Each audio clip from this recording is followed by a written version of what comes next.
Well, while devolution came in as a good thing, review of the same is necessary for us to get to know whether we are taking the right direction or not.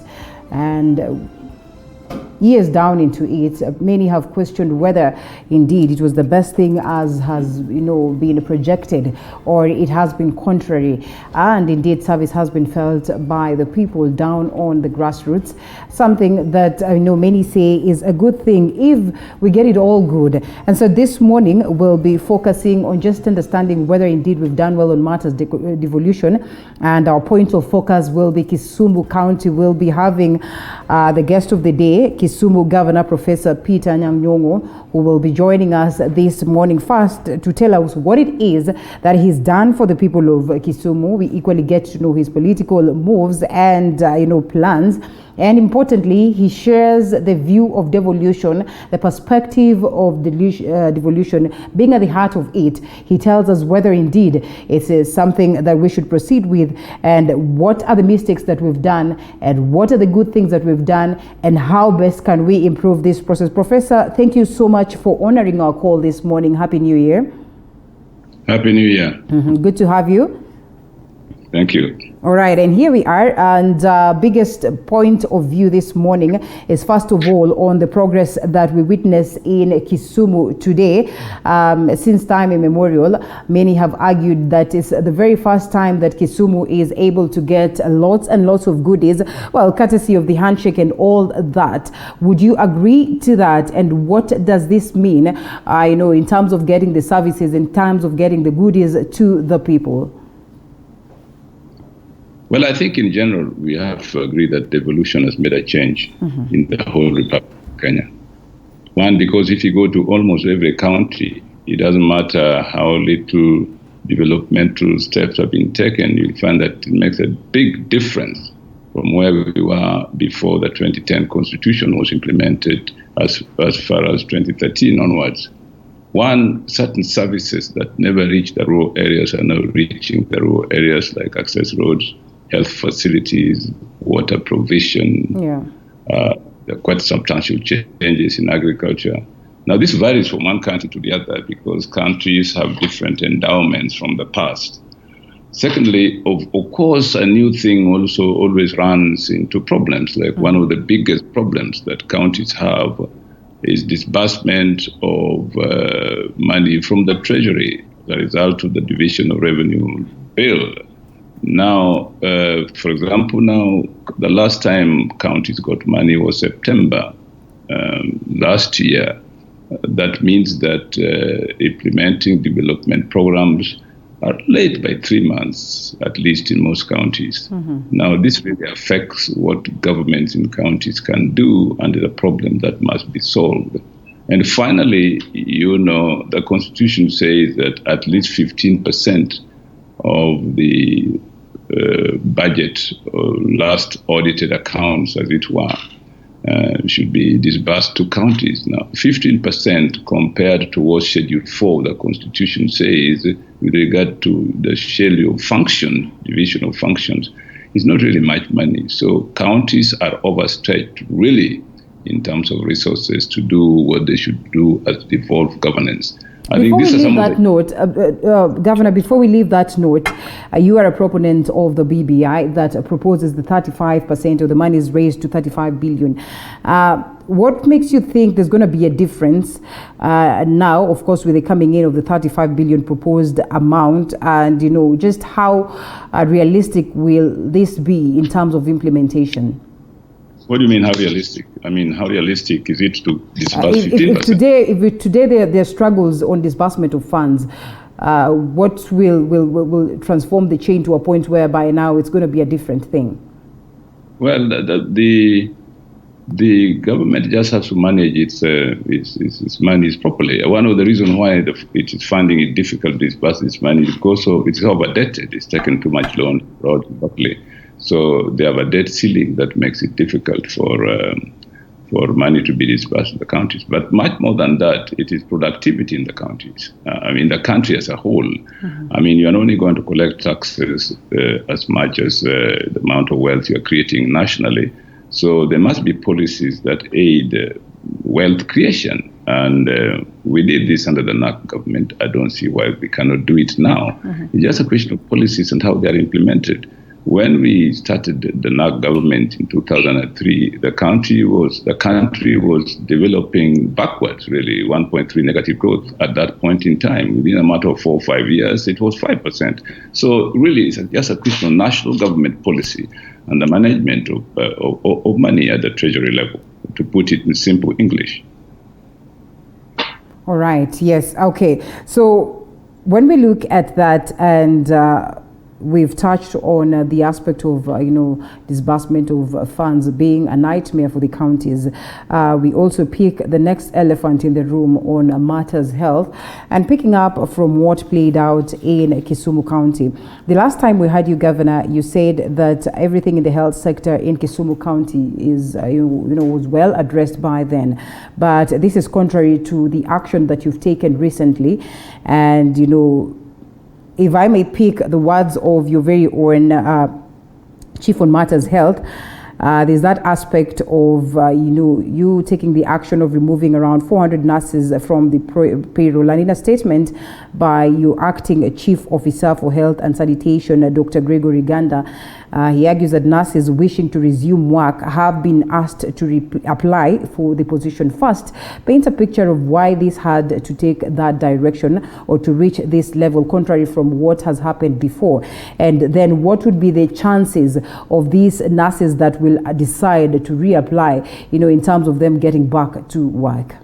Well, look, let's be honest, really. Our nurses were on strike twice because of the CBA that we had signed with them. Okay. Yeah. Now we fulfilled all the demands of the CBA: promotions, increase of salaries, paying salaries in time. So as far as our relationship with the nursing, with the health community here is concerned, the CBA that the county government signed with the nurses has not been violated at all.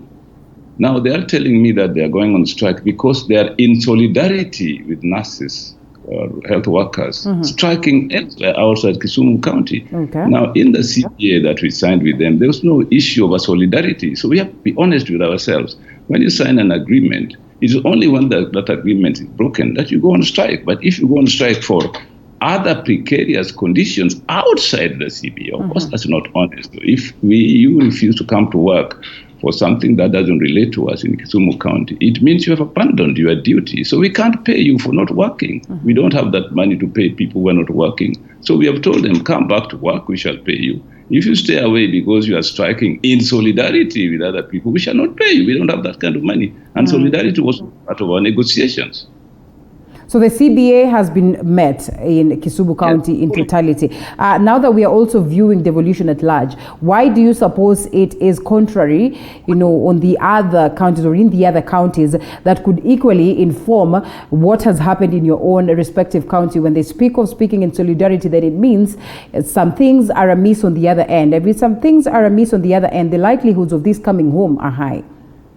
Yeah, what you have to decide. Who are the employers of the nurses? Yeah. The employers of the nurses are county governments.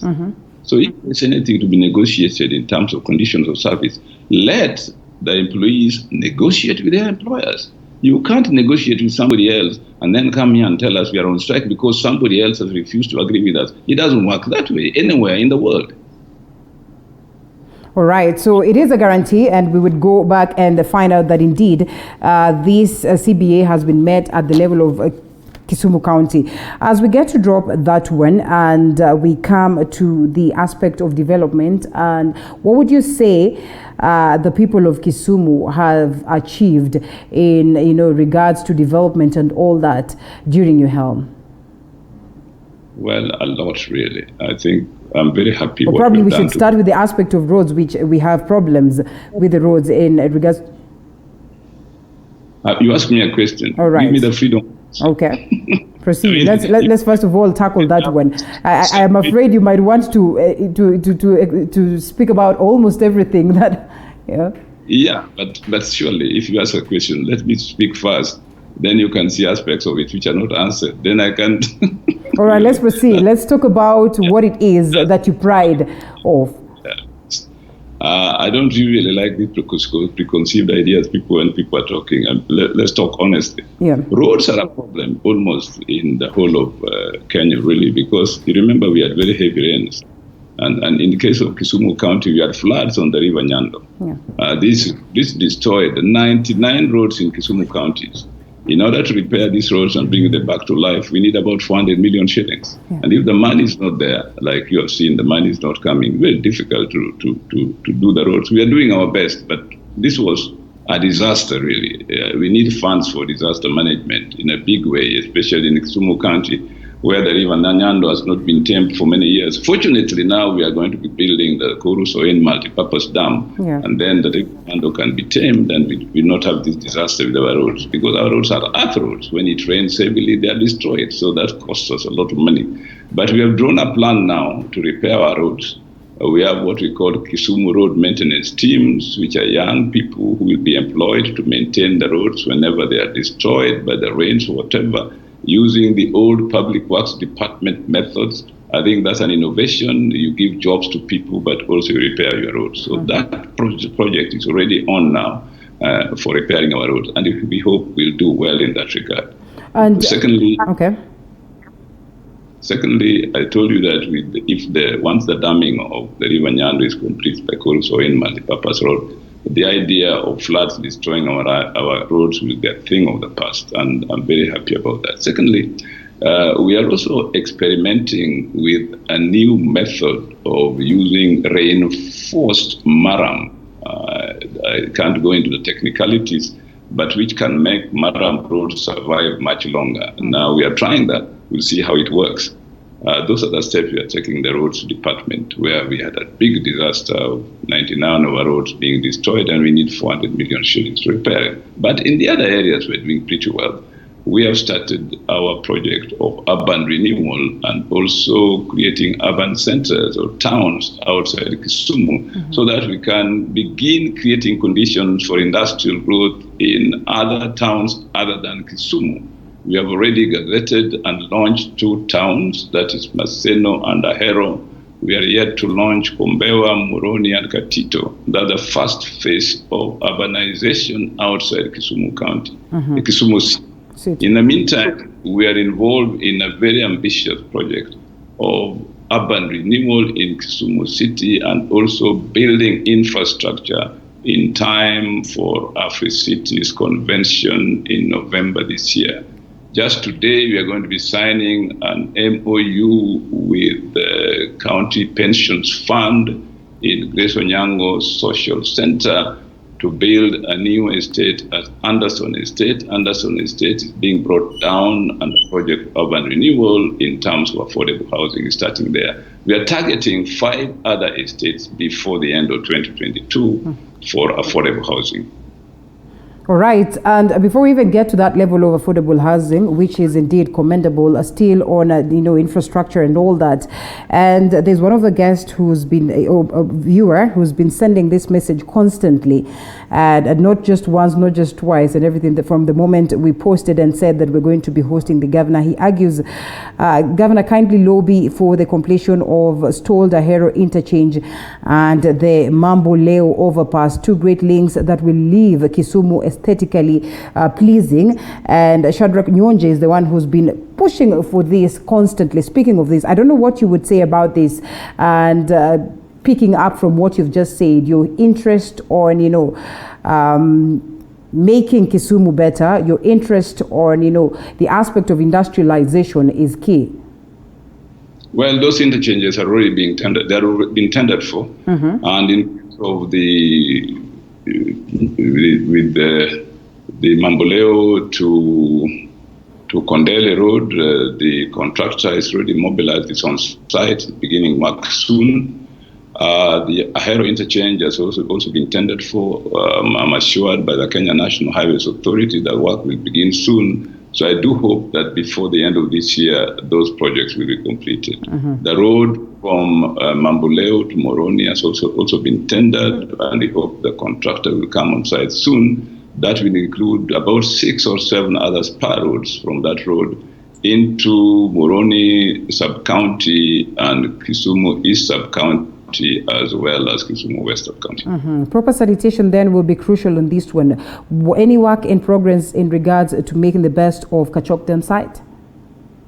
Yes, there's work in progress. It took us a long time to acquire a new waste to energy treatment center. We have already bought the land. The infrastructure is being built now.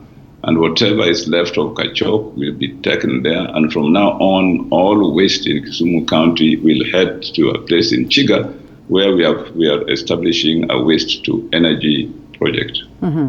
Well, just 1 week into the reopening of schools, Governor, and we've seen what has happened across the country in regards to preparedness and also having our students back to school, and also their safety guaranteed. Just how much is happening in terms of matters education, the awarding of bursaries, the processes which I know are straight under the docket of members of parliament in regards to the CDF, and just getting to know that schools are in order down there? Well, primary schools, high schools are a national government function. Yes. So the best person really to ask is Professor Magoha, not myself. We are ECDs, and as far as ECDs are concerned, my Minister for Education and his team have been out checking on ECDs, particularly in the Nyandu Valley, where some schools are like Ombaka and Ogenya and so on are still underwater. We met yesterday with my disaster and emergency management team. We have come up with a program to deal with schools which were affected by floods, and we are affecting that. But we are also working with our partners, the Red Cross and UNICEF, to help us in dealing with these schools, which are very unfortunate because they are, particularly the ECDs in these areas, are really badly affected. We, of course, the primary schools and the high schools in our county are our concern. Also, although that's our function, and we have been in communication with the education department, bringing attention to what needs to be done. Our health department, particularly, is also working with primary schools to make sure that masks are given to schools, also to make sure that sanitation is proper in these schools. We can find an analysis, health is our function, and make sure that sanitation and sanitizers and things like those are present in schools. It's going on in our health department.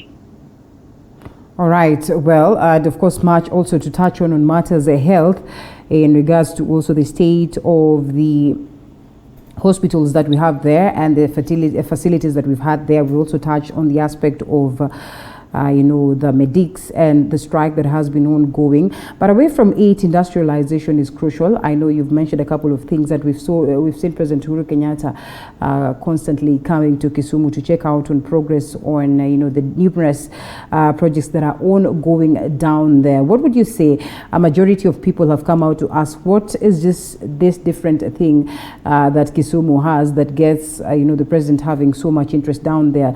But we'd also acknowledge having being privy to the information that indeed he's also done the same for different other counties.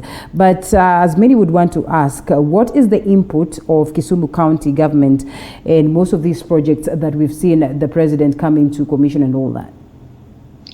You see, you must understand that Kisumu is the third city in Kenya. Yes. The other two cities are Nairobi and Mombasa. And the president is in Nairobi, visits Nairobi County quite frequently, various projects in Nairobi County.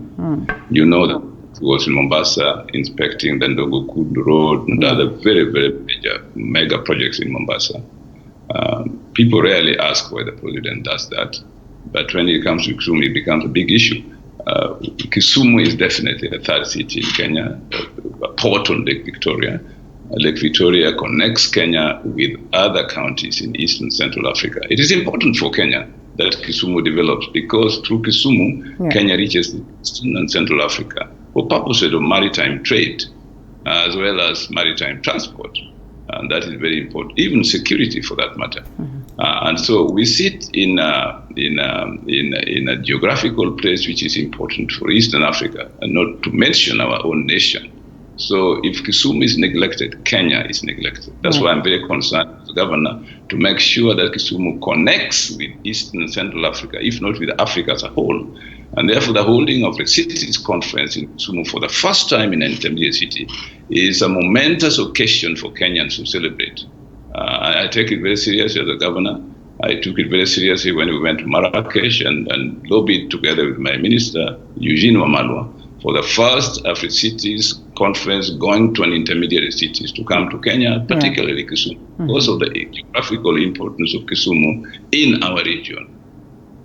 All right, and as we speak about that, we have these projects that are ongoing, and we've seen what it is that has been projected in regards to the same. In most cases, such will always be said in terms of, the timelines that have been set for these particular projects. If we speak of the projects that are ongoing, and probably you'd help us mention them by name, do you suppose the set timelines, looking at the progress, you would guarantee that indeed within these set timelines would be able to achieve what it is that has been projected? It would not be a disaster if the set timelines are not met. Timelines are always there to guide people. If you meet them, so much the better. If you don't, find out why you have not met them and make marekebisho so that you can go ahead. All right. My point of view would be, is it important that we have these projects at this point in time? For example, the port. It is a shame that the port of Kisumu lay unused for over 30 years as a result of the collapse of the East African community. That has been a real disaster in the history of East Africa, not to mention the history of Kenya. Yeah. So the fact that President Uhuru Kenyatta came here and decided to have a crash program to revive the port and resume maritime transport on Lake Victoria was very important. And the fact that it has been finished in double quick time is a commendation to what the Kenyan government has done here. Secondly, the Kenyan government has finished building a maritime school here in very short time, and it will begin functioning soon. Now, you can't have a lake, which is a blue economy, without proper maritime transport, maritime technology. So having a maritime school here is extremely important. And the fact that it has been finished in such a short time, I must thank the Kenyan government for doing so. And finally, we must begin a project of shipbuilding and boat making in Kisumu, because many years ago, before the community collapsed, Kisumu was one of the few ports on Lake Victoria which has a dry port. The other one is Mwanza, okay? And the Mwanza dry port has been making boats. We haven't, and I think we should resume that and service East Africa with fiberglass boats and build ships. We have to be ambitious in what we do and not keep on walking the chicken. We must begin flying with the geese. It is. Do you suppose it's misplaced for many to argue that this is just political mileage? This is courtesy of, that relationship that exists as now between the president and Right Honorable Raila Odinga? That's what I call absolute balderdash. All right, and on that note, we drop that one. Okay, let's talk about this conversation that has been ongoing with the traders who sort of felt like, the processes that you have undertaken as the governor of the county, have left a bad taste in their mouth, and in their own special way, they call upon you, first of all, to consider the moves that you take, this in regards to the demolitions of businesses or demolitions of some of the structures that were set on board. And while it could be in order, is there a better way that this can be handled to avoid, making it tough for the people who are trying to fend for their families and, acknowledging the fact that we are in tough times and most of the people are struggling with poverty? I wish you could come to Kisumu and find for yourself what actually is happening on the ground and not listen to the propaganda. I have my reporter there. No. Yeah, but what do you do with somebody who goes and builds a kiosk on top of a drainage? Yeah. Or begin building a toilet on a road reserve? What do you do with a fellow like that? Of course, they know exactly what they're doing, and they're breaking the law and creating terrible, unhygienic conditions in the city. You give them warnings, 2, 3, 4, 5 weeks, they don't move. What do you do? There must be law and order in any society, Sometimes they would want you to probably set up a market for them or maybe find ways to cushion them. That's what I'm saying. You should come to Kisumu for yourself. First of all, when we were decongesting Kibuye Market, because we can't build it, there are 5 markets in the settlements, 5 brand markets where people could move to. These were built by the World Bank. Those who wanted to move, moved. But those who think that they can only trade when they're on the road because where the customers sit, what do you do about them? Secondly, we built Chichwa Market for 700 traders. And those who are willing to come are there. The stalls are not all taken. All right. How instrumental will be the Uhuru Business Complex? All right. Let me just, because you seem to be in a hurry. I don't know why you are in a hurry. You needed this knowledge, but you're in a hurry to go somewhere. It's all right. We're listening. The facts so that you know. Okay? You ask me a question so that you have answers. We are listening, Governor. We are listening. Proceed. Yes, but I'm telling you the third thing is that we opened a whole open air market next to the stadium. And if you go there, it's a very busy market, just like Kibuye. Now you get a few landlords in this city, or what do you call it, cartels in this city. One person who have built about 80 stalls, 80 kiosks in town, and charging the traders an arm and a leg. Okay, and we know them. They're the people who sponsor all these bloggers and so on. People who write you, we know them. And the people know them. If you come to Kisumu, people, and if you read the social media properly, you find a lot of people who support what we are doing because they know in the end it's good for them, good for the city. And we don't just do that. We do that and we build non-motorized transport in the city so that people can walk on healthy, beautiful, and proper pathways for modern society. Kisumu must be modern. We are not going to be another Mumbai in 30 years' time, if you know what to Mumbai. Yes. So we must do these things now for posterity, not for Anyang, for our children's children. All right. Those are questions that we get to receive as we proceed, and it's crucial that you get those answers as answered by the governor. Let's talk about, say, agriculture, and in this angle, we look at fishing at large. What do you want to know about agriculture and fishing? Now, generally, what is being done towards making it even better? Remember, it's about the progress and the things that have been achieved during your watch. I didn't know what you meant by just agriculture. Agriculture is so big that I said fishing in particular, because we know yes. Well, for one thing, my dear, you know that Lake Victoria, over the last 60 years, more or less, has been going through a process of gradual environmental degradation as a result of emitting effluents into the lake. I started studying Lake Victoria in 1987. Okay. Really, when I was working with the African Academy of Sciences at ISIPE. We had at that point in time, hyacinth had just started appearing in the lake, and that is when Professor Diambo came up with this idea that we could use termites to eat the hyacinth and get rid of it.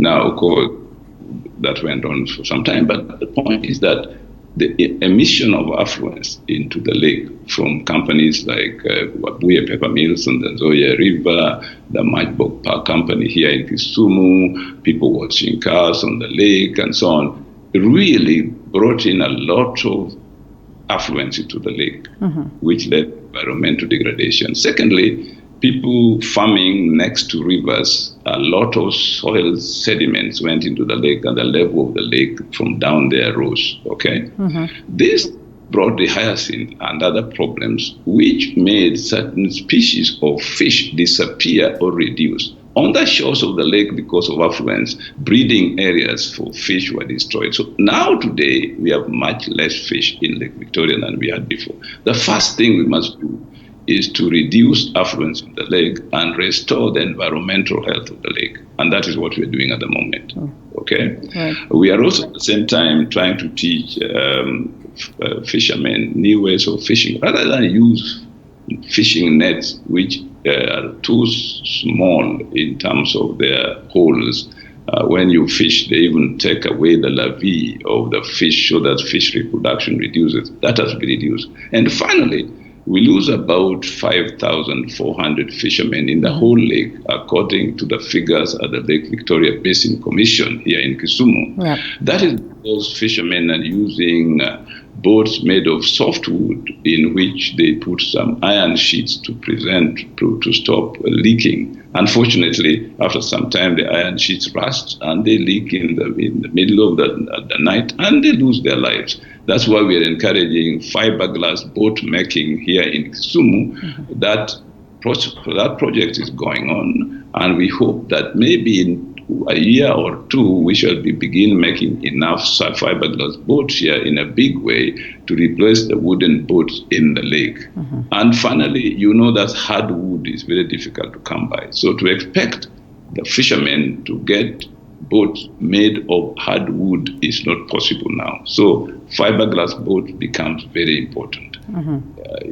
So that's something that we are working on with my friend Vipul Amin, who here at the dry port. Just how much time could it take for Kisumu to, or generally, the Nyanza region to restore that glory, that lost glory, in terms of getting it all well when it comes to fishing? It will at least happen. It will at least happen in my lifetime. All right. Okay. Now, let's focus on the politics of the nation. But before that, maybe it is only proper that we talk about the leadership at the level of, Kisumu County, because we know that for devolution to be a success, the leadership at the county is instrumental. And on numerous occasions, to cite different counties that we've seen, the indifferences that have culminated at the levels of leadership have costed, different counties so much so in terms of development and progress. How is it like in Kisumu in terms of your government and in terms of your relationship with the MCAs and also the members of parliament at large? Well, you can see that there's a lot of peace and stability in Kisumu. That's because the leadership is focused and we know what we're doing. We don't want to change that. And I think that will continue.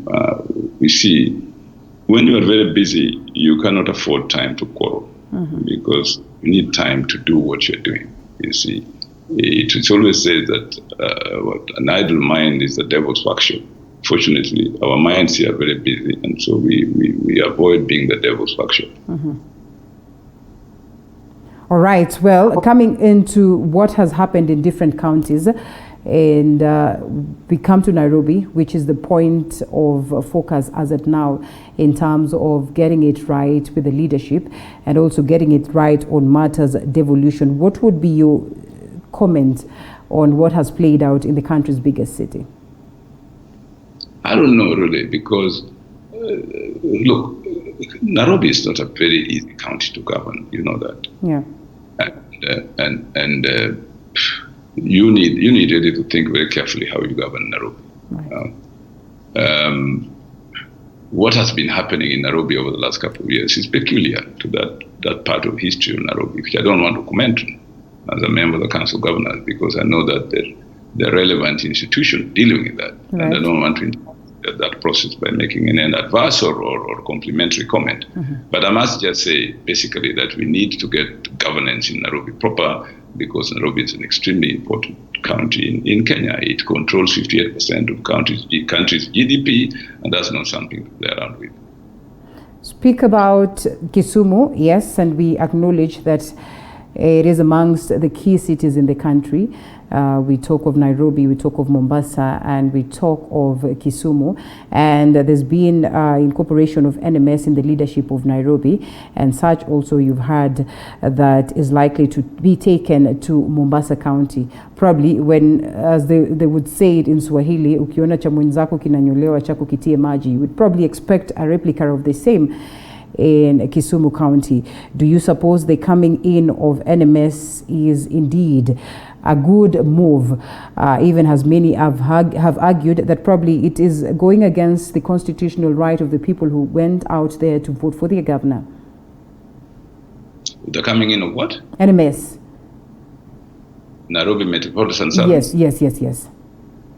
Well, I mean, look, Nairobi Metropolitan Service, you can't apply that to Kisumu. I mean, look, Kisumu is a completely different type of city from Nairobi. Nairobi, in colonial times, it was called extra-provincial district, which means it's a district but like a province, Kisumu has never been an extra-provincial district. Kisumu has always been the headquarters of a district and remains in the same level, really, as places like Nakuru, which want to be a city soon, Eldoret, which want to be a city once they qualify the city status, we get there. So we cannot in any way compare ourselves to the main focus, Governor, is not about comparing this with Kisumu and everything. It's just technically looking at it the perspective of devolution. Yeah, but see, that's what I'm saying. The devolution in Kisumu is very different from devolution in Nairobi. Right. Nairobi was a former extra-provincial district. Kisumu wasn't. So how you govern Nairobi under devolution is very different from how you govern Kisumu under devolution. That's what people must understand. Nairobi is a city county. Kisumu is just a city in a county. Does this cement the conversation that we've been having, or maybe the comments that maybe people have argued that we should probably transform this to officially a metropolitan? No, but you see, that's a counterfactual argument. Right. You see, because the facts are different. So why do you impose the idea of metropolitan on Kisumu when the facts are so different? Not Kisumu, Nairobi. Should we take that approach? Yes, if you are discussing Nairobi, that's fine. I mean, people can argue that it should be extra-provincial and all that, and metropolitan services and all that. And that's an argument that is valid. As far as Nairobi is concerned, I'd rather leave it to the people concerned with that argument than enter it myself. Yeah. All right. With the politics that has been happening, and we've seen that, and equally, you've been part and parcel of it, especially when we're talking about you being a proponent of the BBI. In most cases, people have argued that politics is healthy, it played healthy, but equally, it hugely alters development in most cases, if not played well. How then are you sure to stay on course in regards to service delivery, and generally when we see the kind of politics that is being played in the country? The two are not contradictory. Politics must go on and service delivery must go on. Yes. I mean, you believe in a make-believe world if you thought that when you're delivering services, you don't play politics, and when you're playing politics, you don't deliver services. No, they are contradictory at all. In any case, if you read the BBI, there are lots of issues that are raised in the BBI concern us. They are of our interest. You see, if you tell us that you want to increase resources of the counties, that concerns us, we must get involved.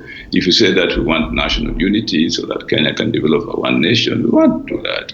If you say that you want to look at the structure of parliament and the executive because that will contribute a much more stable country, we are interested in that. Because I do believe that unless Kenya gets a long period of political stability, a lot of things that we are doing would not really matter. You know, political stability is extremely important for development, but political stability cannot come without good leadership, good visionary leadership, a leadership that is oriented towards service to the people rather than service to self. All right. While we say it concerns us, what is enshrined in the BBI in terms of amending the constitution, do you foresee a scenario where if this sails through, then indeed there's going to be a way that out of the document we can start having a conversation, or we can start enjoying political stability based on what has been? Yeah, definitely. That's why I'm interested in the BBI, because you see, in spite of the 5-year elections that we've been having in Kenya in terms of democracy, we haven't had political stability. I mean, I can give you an example. Yeah. When I was Minister for Planning and National Development, we had a very successful program on course for propelling our nation to second world status. And we would have done so if NAC had remained in power and those policies had been stable for more than 10 years. But within 3 years, NAC broke up, we went to a referendum, then after referendum, we went to the divisive election of 2007, and a lot of things that were put on course were derailed. And now you find Kenya having this debt, this very huge debt. I don't think we'd have had that debt that we have today if the NAC government and its policies had stayed on course for 10 or 20 years. That's a fact. Now compare ourselves to Singapore, which started the same kind of thing that NAC started in 2003, when Singapore started in 1964 and stayed on course up to now. Singapore has become part of the first world. So we just need to be realistic and realize that if we go at this rate of alternating governments with fluctuating policies, the kind of swaying policies here and there, we'll really never go far. All right. And now that you mentioned the point of debt, and I think that is one of the key things that has been making headlines recently. Upon that reprieve, that is about a reprieve for Treasury. But that aside, to focus on the fact that Treasury has called on Parliament to approve the ceiling to go to about 12 trillion. This directly affects devolution, as we started by saying. What would you say about the debt scenario in the country, and just how well can we work out things to get ourselves off the woods? I don't know, because I haven't gotten enough information from Treasury to make a sensible analysis, really. A lot of those things I don't know. Would it not be necessary for you to get that if we're talking about, the disbursement of funds to the level of the counties? Yeah, I'm just being honest with you. I don't want to talk about things I don't know, my dear. Yeah. But I'm concerned. That doesn't mean I'm not concerned. I'm concerned, and I would like things to be resolved. I've just told you the kind of things we should do to begin the process of stabilizing policy so that we don't get into that kind of problem again. But now that we are in it, we need to find a way of getting out of it. I'm waiting for government to come out with a very clear policy of getting out of debt. I have not seen it. But my desire is that we should get out of it and find a position where we have surplus in the country that we can use for creating more wealth, for creating more jobs, so that the country can have a healthy economic development. But at the moment, to tell you the truth, I haven't seen that kind of prognosis from the national government, and I don't want to comment without proper knowledge. All right, as we drop that one, the politics of the weekend, and your party leader, top of this conversation that has been ongoing in regards to just different regions and different types, different communities getting the chance to go out to the top of the hill. The conversation has been ongoing with different views. What would be your view of the utterances of President Uhuru Kenyatta and the general utterances of different leaders on matters politics, especially during the weekend? You remember I said at the funeral of our dear mother, Anna, and I must apologize to the Mudavadi family, really. When I went to speak, I didn't even give my condolences because I was kind of... Straight to politics.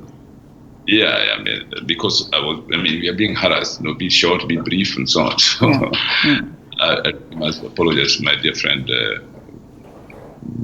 Musalia, and the family. Tessie and the family for not having given my condolences officially there, but now I do it with humility. The point is that I made, really, which I hope can be listened to, is that let's not. It's a complex problem. It is okay. It's simple. Yeah, and I do think that trying to get a formula in our country to the mess today is a very important thing. It's an onerous task. And I do believe that leaders should sit down calmly in an environment that is conducive to serious debate, serious analysis, than in a kind of hurry of trying to get to our own or keeping away their own and so on. I don't think that will help us in this nation. That kind of dialogue that we used to have when we were planning for the multi-party politics in the 80s, being very realistic, if we hadn't done that, President Moi would not have given in to multi-parties. But because we discussed seriously and reached people who didn't even know that they would matter in this dialogue, and built a strong enough constituency nationally and internationally to make sure that something positive happened in Kenya. That's the kind of thing I'm doing. All right, thank you so much, Professor, for the great insights also and for the blueprints and plans that you have for the people of Kisumu County. Before we call it a day, maybe I'll allow you to give us parting shots in regards to everything about Kisumu. I don't know whether you'd want to speak of your political plans on this particular platform, and then we can call it a day. You'll come to that. It is too early to tell. Is it not 2021 and 2022 we're going for an election? In politics, like a century in history. I agree. So why don't we put that debate until Afri-Cities? All right. Yes. Okay. I'm looking forward to Africities. Let's first of all make sure that we get Africities correct. It's very important. I think some people are not realizing the importance of holding these Africities in Kisumu for the sake of Kenya. Yes. And that if we can all work together nationally, and I'm glad that the president has showed very strong commitment. The frequency with which he comes here and discusses these issues with us encourages me that the head of the state, there's somebody who knows the importance of what we're doing together, not just for Kisumu, and that we shall pull it out together to the glory of Kenya and the people of Africa. Well said. Thank you so much, Governor Kisumu County, Professor Anyang Nyong'o. It was good having you this morning as we look forward to more engagements some other time. And of course, thank you so much also for the feedback that we've gotten from the people of Kisumu and Kenya at large. We get to sample them later on as we proceed with the show. It's now time that we cross over to a different conversation altogether in matters tax, and you get to learn about that after this short break.